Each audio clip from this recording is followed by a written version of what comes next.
整個佔中，我覺得我哋要了解就係究竟佢點解會出現呢？頭先陳鑑林議員咧就話係有外國勢力嘅推動。嗱，我唔知外國勢力點樣，佢提到嘅一啲嘅資助，我覺得喺整個香港裏頭呢啲其實咧係所佔嘅比例有幾多咧？其實整個嘅佔中嘅土壤最主要大嘅背景就係香港政制不民主。我哋喺呢個進程爭取嘅進程上面，經歷咗30年，我哋都唔能夠去到一個咧係實質嘅成果。我哋充滿咗社會裏頭嘅一啲不公義嘅情況，呢啲就係大嘅土壤。而個觸發點係乜嘢呢？今次嘅觸發點點解會成就一個咁大型嘅運動呢？我相信大家都明白。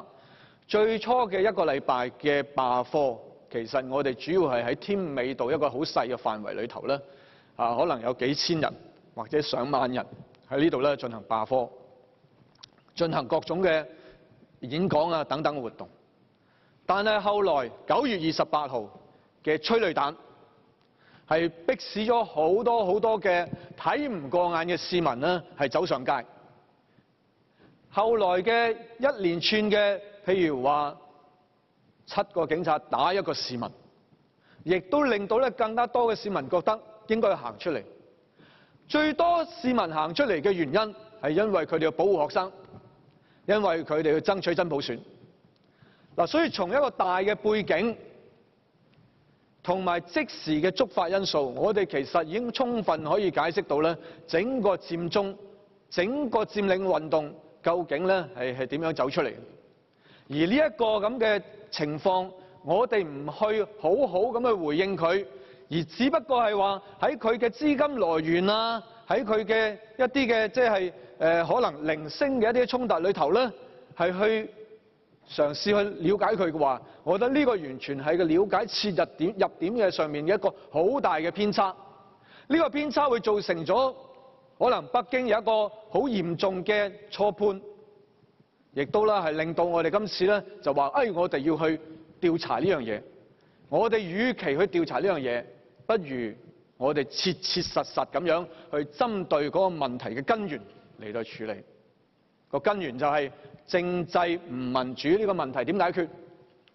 點樣令到香港嘅政制能夠去確保到未來更多嘅不公義嘅事情係可以唔會再發生？佔中三子喺最初提出佔中運動嘅時候，佢哋好多次都講，最好嘅辦法去解決佔中就係政制改革得到一個好嘅答案。佔中嘅目的其實係為咗不佔中。其實市民去參與呢個咁大型嘅運動係好辛苦、好攰嘅。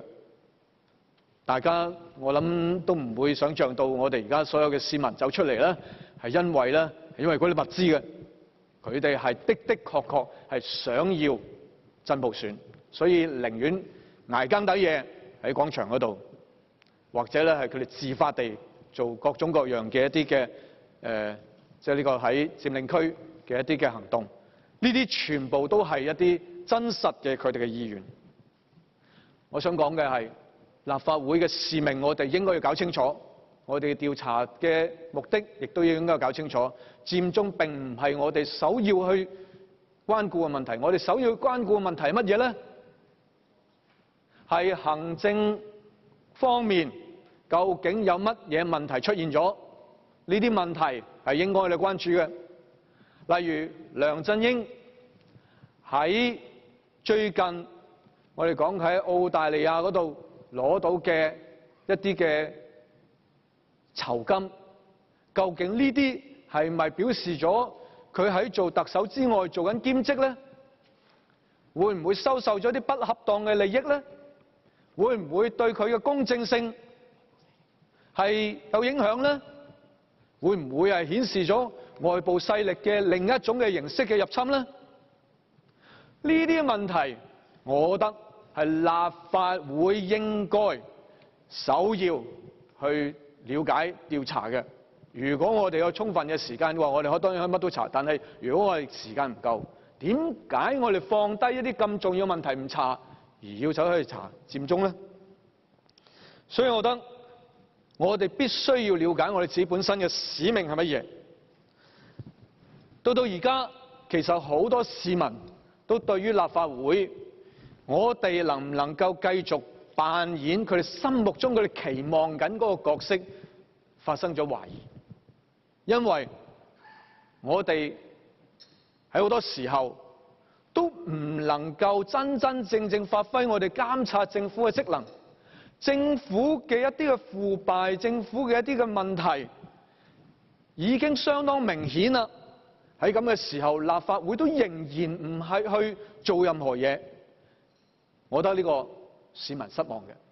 我覺得我哋如果再花費我哋嘅時間喺一啲唔迫切、唔重要，或者根本唔係我哋嘅責任範圍裏頭嘅嘢，而放過咗我哋應該要做嘅工作，我哋會令到我哋嘅市民繼續失望落去。